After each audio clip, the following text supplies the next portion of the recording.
ჩვენ ვიყავით პირველები ბადრი და მე, რომელმაც განაცხადა უარი მისულიყო იმ არაკონსტიტუციურად და არალეგიტიმურად შექმნილ პარლამენტში და მას მერე დაიწყო პოლიტიკური დევნა.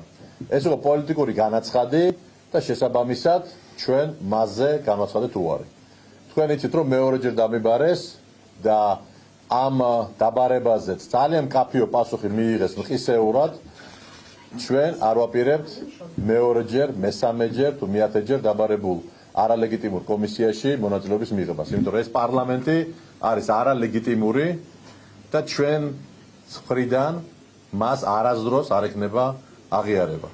მე მინდა ძალიან მკაფიოდ თქვა ერთი რამ, რომ არ არსებობს ძალა, რომელიც ჩვენ შემართებას, ჩვენ სულისკვეთებას და ჩვენ ბრძოლას ან ტემპს მოაკლებინებს, ან რაღაც კომპრომისზე წაიყვანს.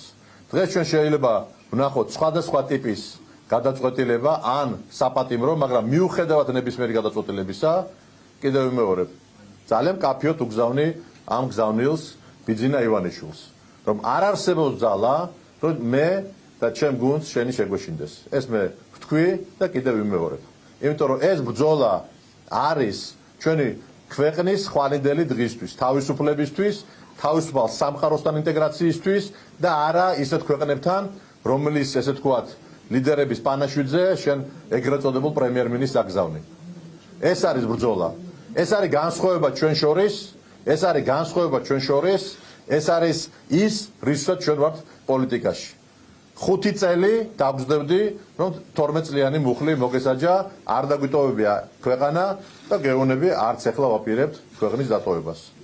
შესაბამისად ბრძოლა გაგრძელდება, ჩვენი გუნდი მზად არის ბრძოლისთვის და ამ ბრძოლას აუცილებლად მივიყვანთ ბოლომდე. აქვე მინდა ვთქვა, რომ ჩემი სოლიდარობა ზურა ჯაფარიძეს, ჩვენ მეგობარს, თანამებრძოლს და ჩვენ სადაც არ უნდა ვიყოთ, ჩვენ გავაგრძელებთ ბრძოლას, იმიტომ რომ ამ ქვეყანას აქვს ერთადერთი კარგი მომავალი, რომ ერთხელ და სამუდამოდ განვათავისუფლოთ ეს ქვეყანა ოკუპაციისაგან და ამას ჩვენ აუცილებლად გავაკეთებთ. მადლობთ. ეს არის პოლიტიკურად მოტივირებული საქმე, მამუკას წინააღმდეგ და ჩემს წინააღმდეგ. ამოცანაა რომ გატეხოს ჩვენ წინააღმდეგობა, ამოცანაა რომ ხელი ჩავიქნიოთ ჩვენი ქვეყნის მომავლისთვის ბრძოლაზე, ეს არ მოხდება. ეს არ არის საგამოძიებო კომისია, ეს არის ერთპარტიული სადამსჯელო მანქანა, რომელიც უსწორდება თავის პოლიტიკურ ოპონენტებს.